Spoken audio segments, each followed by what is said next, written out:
membawa mesej bahawa setiap suara dan tindakan mampu selamatkan bumi. Seperti SDG yang tertera. Kesemua SDG ini bersatu demi planet, demi kesejahteraan semua. Selamat datang ke perjalanan kita untuk menjaga bumi. Walaupun suara kita kecil, impaknya besar. Hari ini, kita akan belajar bagaimana setiap tindakan kita boleh membantu planet kita, bumi yang kita cintai. Mengapa bumi kita penting? Bumi adalah rumah bagi semua hidupan.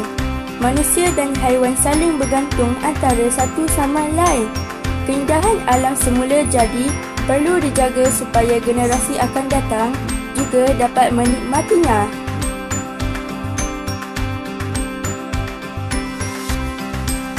Namun, bumi menghadapi cabaran besar. Pencemaran udara dan air menjejaskan kesihatan kita. Hutan terbakar menyebabkan kehilangan habitat haiwan. Pemanasan global mencairkan ais di kutub, mengancam kehidupan di sana. Kita perlu bertindak sekarang sebelum terlambat.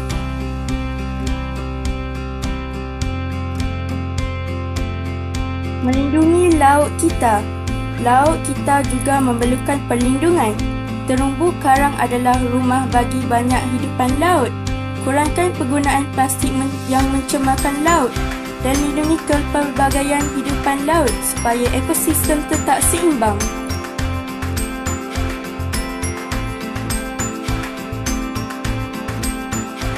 Di darat, menanam pokok membantu membekalkan oksigen, melindungi haiwan daripada kepupusan dan menghentikan penerbangan haram amat penting.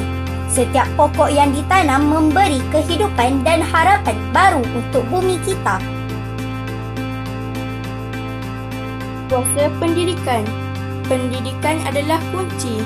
Belajar menyayangi alam sejak kecil akan menjadikan kita lebih bertanggungjawab. Berkongsi ilmu tentang sekitar semula dan membimbing rakan-rakan akan menjadikan penjagaan bumi sebagai amalan harian. Tindakan kecil boleh membawa impak besar.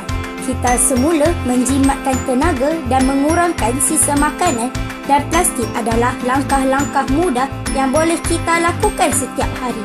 Setiap tindakan positif memberi kesan kepada alam sekitar.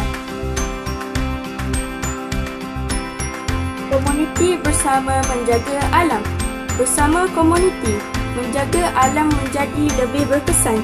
Program kesedaran alam sekitar dan aktiviti gotong royong secara berkala membina suasana bersih dan sihat di kawasan kita. Kerjasama adalah kunci untuk perubahan yang berpanjangan.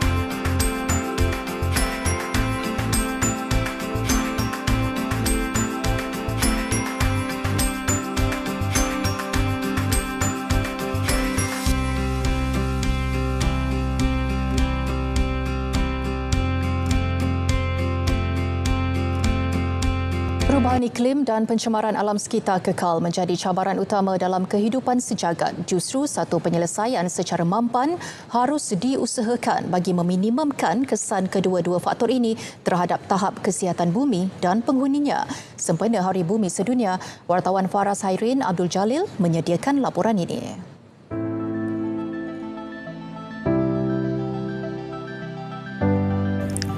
Perubahan iklim dan pencemaran alam menimbulkan risiko bukan sahaja kepada ekonomi semasa, malah infrastruktur setempat. Visi masa depan.